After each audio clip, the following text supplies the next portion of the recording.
साक्षात्कार होता है तो परमात्मा दर्शन प्राप्त कर, सर्वत्र भगवत बुद्धि प्राप्त हो जाता है और सब में वो भगवत बुद्धि और परमात्मा तत्व को रमण करते हुए देखेगा और जहां देखेगा वहां परमात्मा तत्व दिखाई पड़ेगा। भोगमयी दृष्टि रहेगी कहाँ? विपरीत लिंग वाला व्यक्ति, जैसे मान लीजिए कि स्त्री पुरुष को देखे, अगर वो स्त्री योग हासिल कर लिया है तो वो पुरुष नहीं दिखा पड़ेगा उनको परमात्मा के रूप में वो देखेगा। ये तो परमात्मा का अंश जीवात्मा है, तो वहां भोग का विचार नहीं आएगा, स्वभाव है। अब समझिए आत्माराम मुनिगण का स्थिति। आत्माराम क्यों निष्प्रिय होते हैं? उनका चित्त भोगों से परे चला जाता है। क्यों? क्योंकि दिव्य उन परमात्मा तत्व का उन्होंने अनुभव कर लिया, क्योंकि अपने आप को वैसे ही इन सब दुखों से हटाया, हटाने से सुख प्राप्त हो गया, क्योंकि जीव सुखमय है। खाली दुख को दूर करें, प्रयत्न क्या करना चाहिए?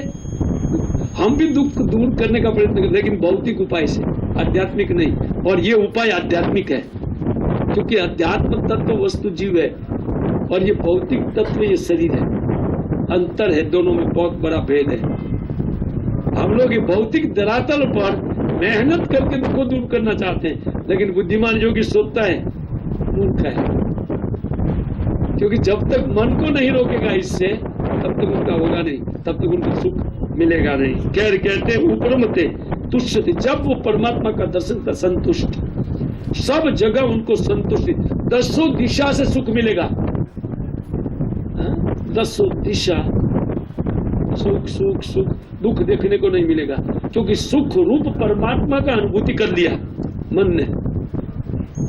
वो चित्त उन परमात्मा में रम गया, इसके कारण सर्वत्र सुख का अनुभूति, दुख नाम की चीज नहीं है। तब कहते हो और क्या होता है? बोले सुखम आत्यंतिकम जत तद बुद्धिग्राह्यम अति इंद्रियम। वो सुख कैसा है? बोले इंद्रियों के द्वारा शब्द स्पर्श रूप रस और गंध का आस्वादन करके जो विशेष सुख मिलता है उनसे कहीं ज्यादा परे है। अति इंद्रियम, इंद्रियों के अनुभव के परे का सुख है। हमारा इंद्रिय अनुभव है वो दुख में रूपांतरित हो जाता है। जैसे खाना खाया, रसगुल्ला रसगुल्ला रसगुल्ला, वो 1 2 3 4 10 बस वोमिट होगा, वही दुख देने वाला हो जाएगा। ये विशेष सुख है। आदि अंतवत कौनते न तेषु रमते बुद्धा, ये आदि अंत वाला, उनकी शुरुआत होती है, उनका अंत होता है। लेकिन खाटी सुख जीव को चाहिए, जिसका अंत हो नहीं ऐसा सुख चाहिए। नहीं, सबको नहीं डिमांड है, कभी समाप्त नहीं होना चाहिए, दुख का गैप आना ही नहीं चाहिए, ऐसा सुख हमको चाहिए। डिमांड क्या है? प्रत्येक जीव की है ना। एक बच्चा भी कुछ समझ नहीं, लेकिन सुख को समझता है, और रो करके दुख व्यक्त करता है, मुझे सुखी करो मुझे सुखी करो। वो बोलता नहीं है, लेकिन वो व्यक्त करता है रो करके, मैं दुखी हूं, मुझे कोई क्यों नहीं देख रहा है, सब अपनी अपनी देख रहे। बोले बेटा यहाँ सब लोग अपनी देख रहे, तुमको कौन देखने वाला है?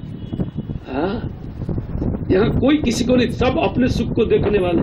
माँ हो तो भी क्या हो गया, 10 काम है, तू रो रो करेगा, कौन तेरे को देखेगा? अपने आप चुप हो जाएगा। देखो तो 10 काम है, सब अपने फेर में। जब ये दृष्टि आ जाएगी जीव के पास, तब वो परिश्रम करेगा कि ये सुख से हमको बाहर होना है। और कहते कि सुखम आत्यंतिकम, आत्यंतिक सुख ब्रह्म सुख को बोलते हैं, जिनका अंत रहित सुख। आत्यंतिक, अति अंतिक, जिनका अंत कभी नहीं होता है। देखिए वो आत्यंतिक सुख अति इंद्रियम, इंद्रिय के सुख से परे है। पर यत्तद बुद्धिग्राह्यम, लेकिन बुद्धि उनको ग्रहण कर सकती है। बौद्धिक धरातल उस सुख को ग्रहण कर सकता है, वो बुद्धि में अनुभव होगा। जब इंद्रियां ठप रहती है फिर भी आंतरिक सुख जो आत्मा का स्वरूप है, वो परमात्मा के मिलन से, वो चिन्मय वस्तु के स्पर्श से वो प्राप्त हो गया है।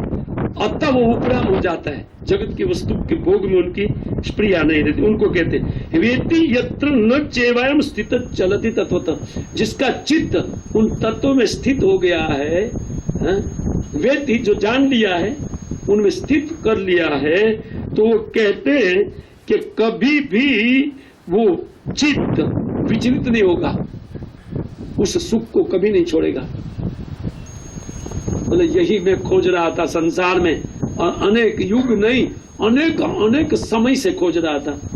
करोड़ों जन्म हम लोग बिता दिए, खरबों जन्म लेकर के उसी सुख की इच्छा से भटक रहे। एक जन्म का बात नहीं है, करोड़ों जन्म से। तो कहते यम लब्ध्वा चापरम लाभम मनते नाधिकम तथा।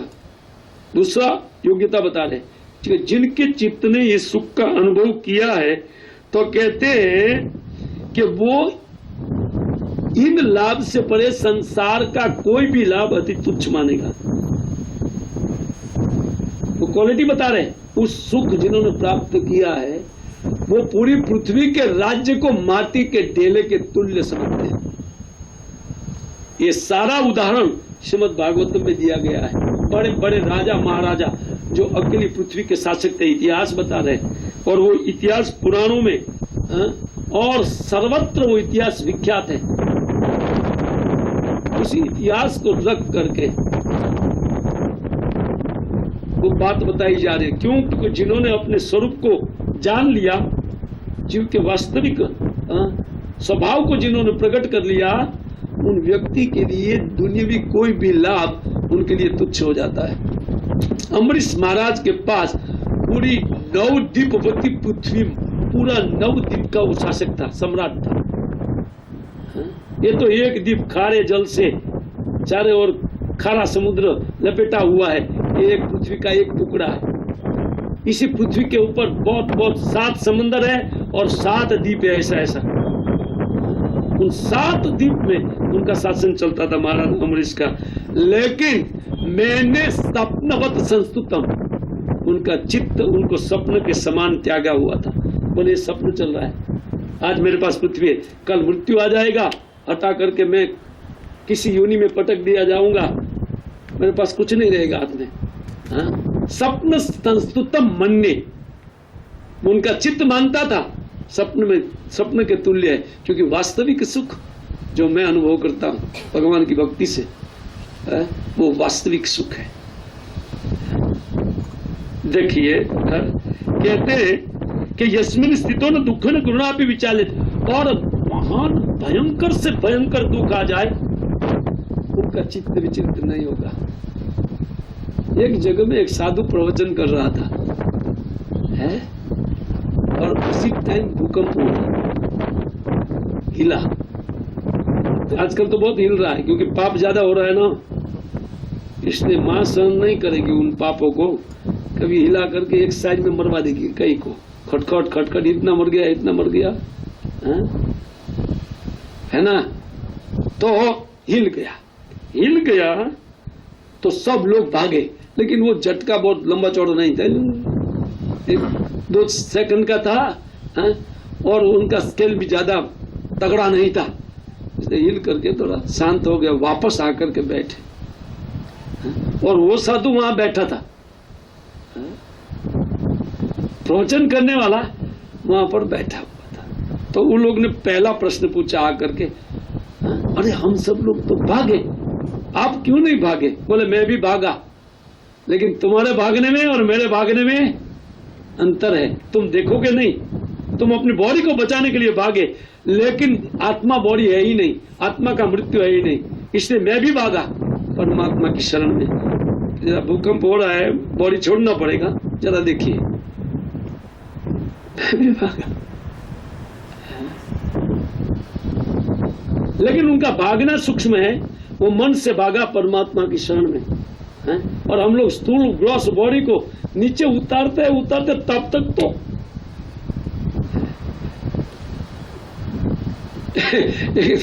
तो इंडिया में भूकंप हुआ, लातूर का भूकंप में मैं तैयार हो रहा था मंगला आरती के लिए, लातूर का भूकंप बहुत पहले हुआ, अभी थोड़े गुजरात का भूकंप से वो पहले हुआ। तो मैं तैयार हो रहा था और मेरी पत्नी स्नान कर रही थी, और स्नान करके आई, मैं तिलक कर रहा था। तो तब तक हमारे वो तेल का डब्बा है ना, वो लटकाया हुआ था, तो ऐसा ऐसा हिल रहा था। तो बोलते आज मुझे चक्कर आ रहा है।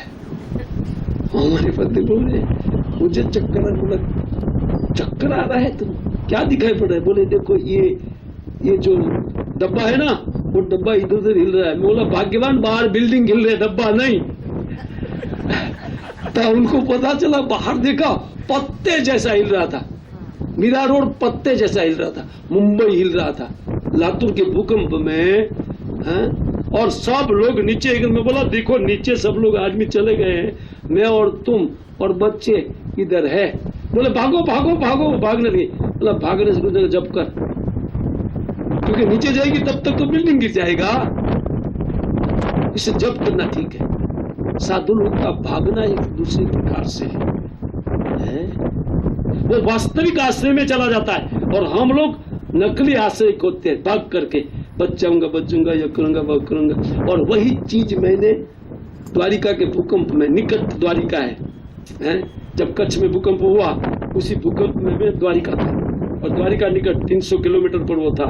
और वहां तो हो ऐसे लहर उठ रही थी, जैसे पानी में लहर उठती है ना, ऐसे भू ऐसा हो रही थी। और नौका की तरह जिस बस में मैं बैठा था, वो बस ऐसा ऐसा। हमारे बगल में बैठा हुआ एक भक्त बोले गुड़ा कृष्ण इसको स्टार्ट करना नहीं आता है।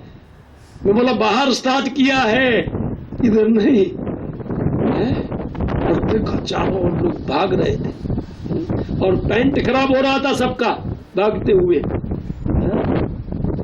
इतना भयानक। और हम लोग जप कर रहे थे और कुछ भक्त लोग बाहर प्रणाम कर, बोले प्रणाम करो, ये भगवान का काल रूप है और कुछ नहीं है। सी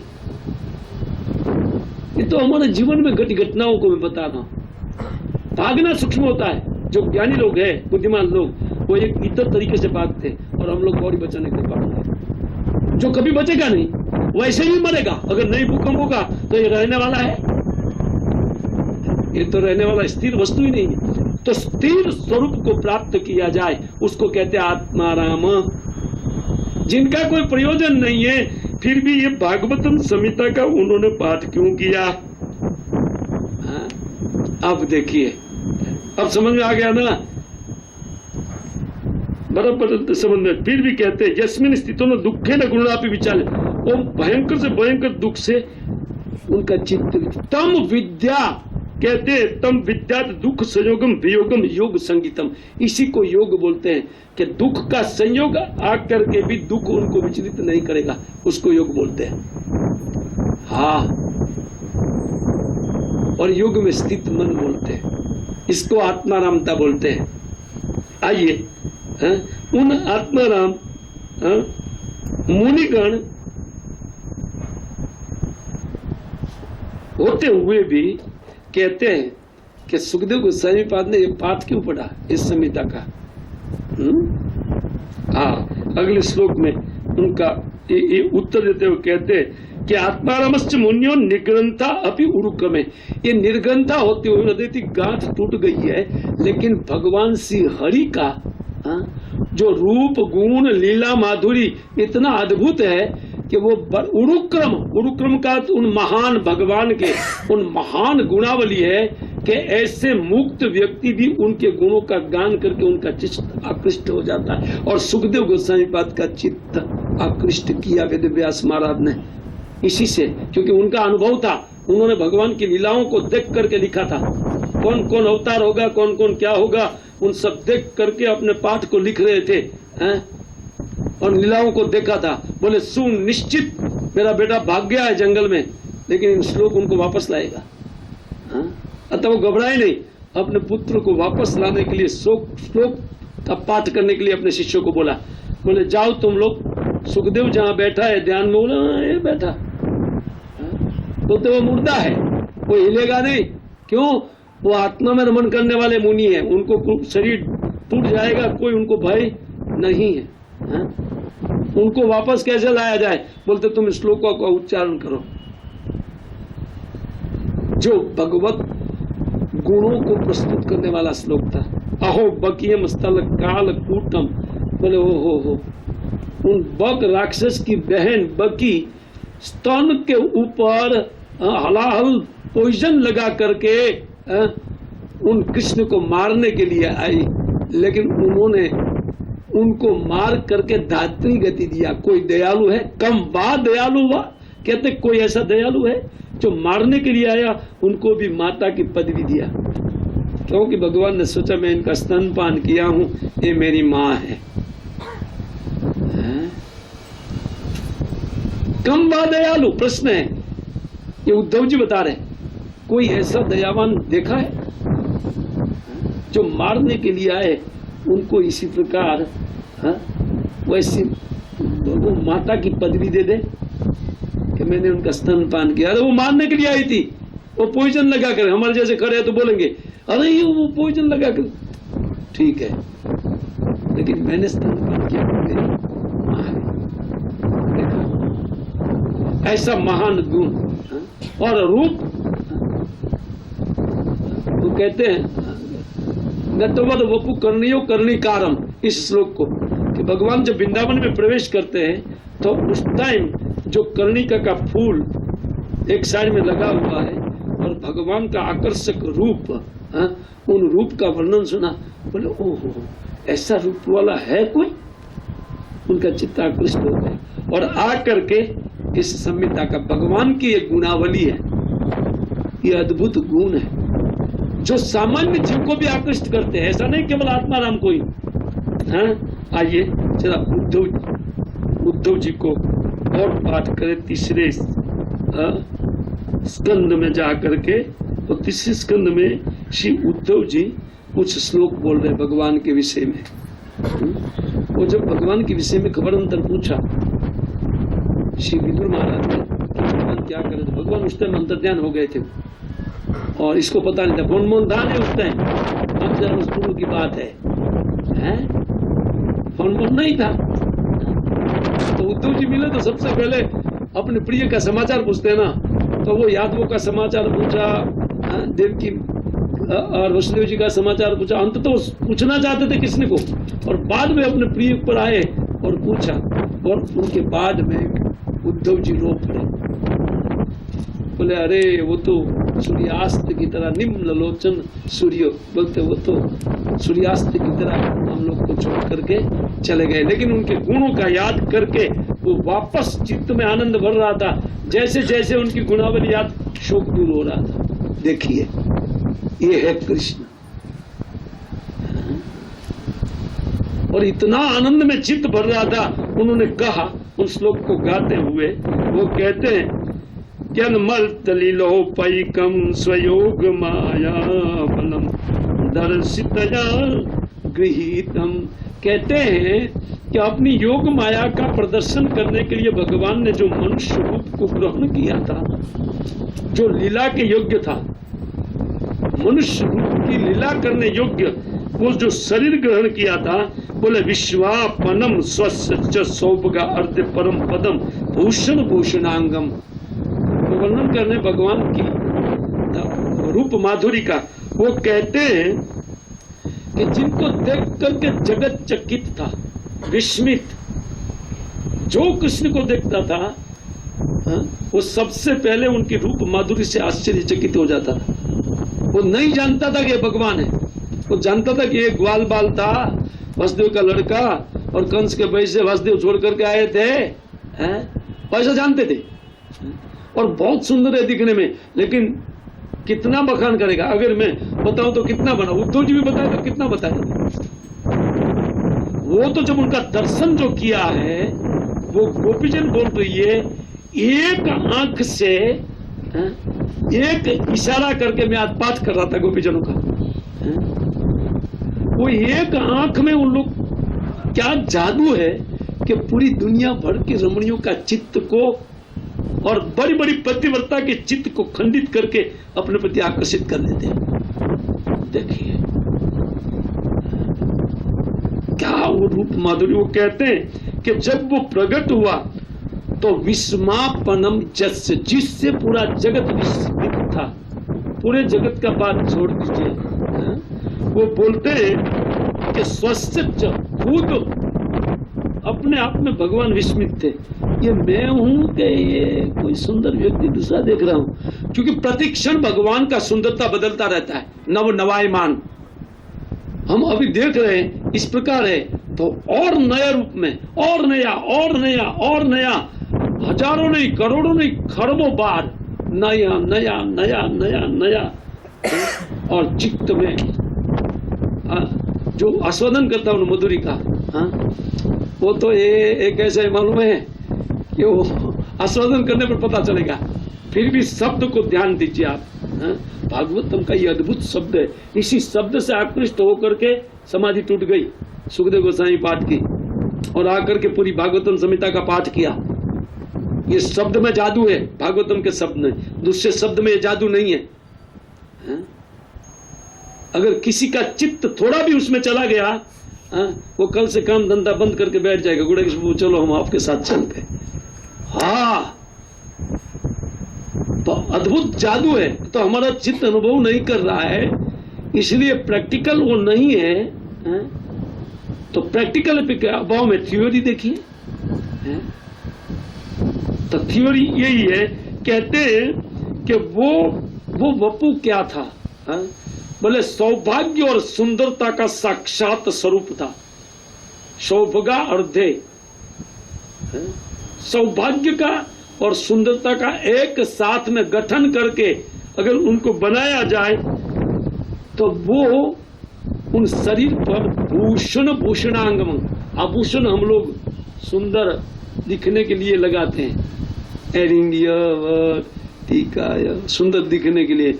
लेकिन भगवान के ऊपर आभूषण जा करके आभूषण सुंदर लगना चालू होता है। भूषण भूषणांगम देखिए, शब्द चातुर्य देखिए, वहां आभूषण जो है वो भगवान के अंग के ऊपर जा करके, ये सोने के है कि स्फटिक के है कि स्पर्शमणि के है मालूम नहीं पड़ता है। सोने के कुंडल जब भगवान धारण करते हैं तो चमचमाता है, पीली दीप्ति उसमें से निकलती है। लेकिन भगवान के अंग से एक ब्लू आभा निकलती है। वो ब्लू आभा जब इस स्वर्ण के ऊपर गिरती है तो फिर वो स्वर्ण का है कि क्या है? बोले नहीं नहीं, ये स्वर्ण का नहीं है, ये कोई स्फटिक मणि का लगता है। तब तक वो बदल जाता है, तो निश्चित नहीं कर पाता है। और वो देखते हैं तब तक कृष्ण भीतर हो जाते हैं करके, और एक केवल कुंडल को देखा। क्यों? क्योंकि ये घनीभूत ब्रह्म है, स्थिरीभूत ब्रह्म है, जो ब्रह्म वस्तु समस्त जगत को व्याप्त करके, और जिसमें ये असंख्य अनंत कोटि ब्रह्मांड में जितना भी सब वस्तु भरा पड़ा है, जिनके एक अंश से है वो ब्रह्म है। जस्या, ऐसे श्लोक ब्रह्म संहिता का माइंड से जा रहा है। यस्य प्रभा प्रभवत्तो जगदंड कोटि कोटि सुशेष वसुदादि विभूति भिन्नम। इस संसार में जो अनेक अनेक प्रकार का विभूति है वो केवल ब्रह्म के एक अंश मात्र से है, उस ब्रह्म का अनुभूति। लेकिन उनकी घनीभूत मूर्ति वो ब्रह्म को आधार है कृष्ण का। उनकी अंग कांति ब्रह्म है, अंग की आभा। वो आभा जब कुंडल पर गिरेगी तो दिव्य आभा है, इसलिए कुंडल शोभित होता है। इसको कहते हैं भूषण भूषणांगम। ये है भगवान। देखिए वो और भी गाते, कहते हैं जब धर्म सुनो और बद राज। अरे आपको पता है, आप तो राजसू यज्ञ में आए हुए थे। जब धर्मसूत युधिष्ठिर महाराज के राजसू यज्ञ में कृष्ण और बलराम आए, देखा था ना आपने कैसे चकित होकर के उन दोनों के रूप की ओर पूरा पूरा जितना लोग थे उनका शत्रु भी देख रहे थे। एक टक मटका भूल गए, उनकी आंख झपकना भूल गई थी। ये बात को, ये घटना को बता रहे कि आपने उस घटना को देखा है। विदुर जी देखे थे, विदुर जी उस टाइम थे, वो गए थे। उन यादवों के साथ विदुर जी भी गए थे। तो वो कहते हैं यह धर्म सुनो राजस्व निरीक्ष, कहते हैं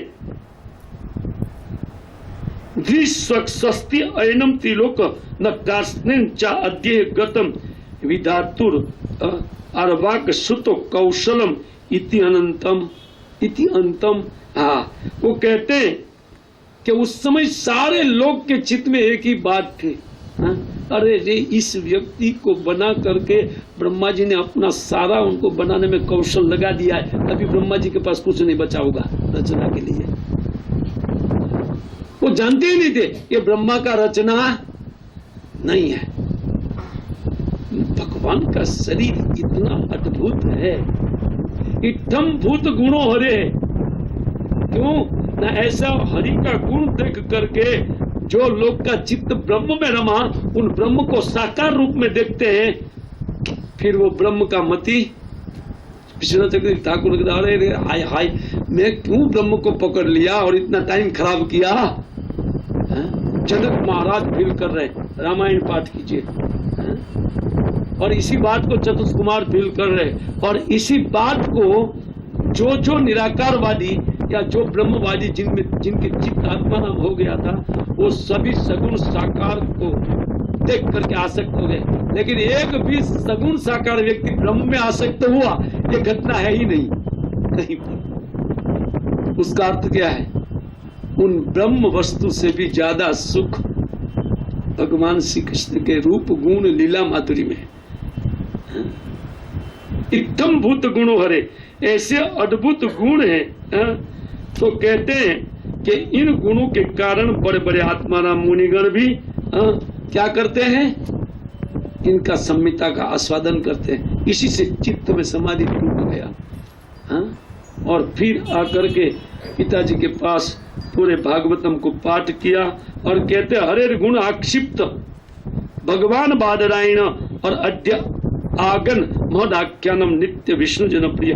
तो फिर उन विष्णु जनों के प्रिय उन सुखदेव गोस्वामी पाद का चित्त उन भगवान के गुणों ने आकर्षित कर लिया, और इसलिए अपने पिताजी के पास बैठ करके उन संहिता का पाठ सीखे, जिस संहिता का हम लोग वर्णन कर रहे हैं और जिसका वेदव्यास महाराज ने रचना किया।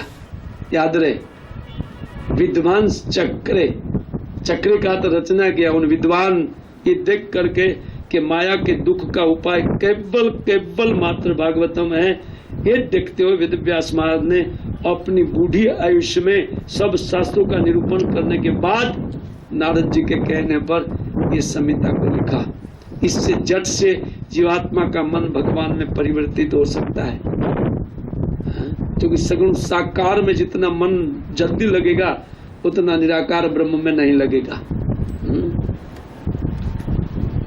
संसार की अधिकांश जनता भगवान को निराकार बता करके उनका भजन पूजन करके अपने आप को आत्माराम करना चाहते हैं, लेकिन यहाँ देखा जाता है कि आत्माराम मुनिगर उस ब्रह्म को छोड़ करके, ब्रह्मता को छोड़ करके है उन स्वभाव त्याग करके सगुण ब्रह्म में लग जाते हैं।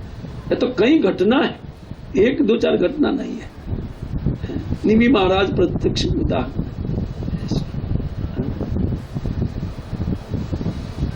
उनका चित्त छोड़ दिया, उसका अर्थ उन ब्रह्म से ज्यादा आनंद, उन निराकार वस्तु से ज्यादा आनंद सगुण में है। तो भगवान ने उनके चित्त को आकर्षित कर लिया, अतः उत्तर हो गया। अब कहते परीक्षित तो अथ तद राजर से जन्म कर्म विलापनम संस्थाम च पांडु पुत्राणम भक्ष्य कृष्ण कथोदय। अभी मैं आपको सुध गोसाई पद उनका आंसर देकर के कहते हैं कि अभी मैं परीक्षित का जन्म कर्म और मोक्ष इनकी कथा को मैं कहूंगा, जिस कथा से कृष्ण कथा का उदय होता है। क्योंकि भगवान अपने भक्तों के साथ लीला करते हैं, इसलिए भक्त का लीला में भगवान की लीला अपने आप वहां से जन्म होता है। बोला उदय, उदय का अर्थ प्रकटित होता है, जहाँ कृष्ण लीला प्रकटित होता है। ऐसे एक महान भक्त की कथा को मैं बता रहा हूँ, और ये परीक्षित महाराज की जन्म की कथा और कैसे परीक्षित महाराज का रक्षा गर्भ में किया, इस कथा को बताने के लिए ये अभी प्रवृत्त हुए सुत गोस्वामी पाद। हरे कृष्णा। कोई जिज्ञासा आप लोग के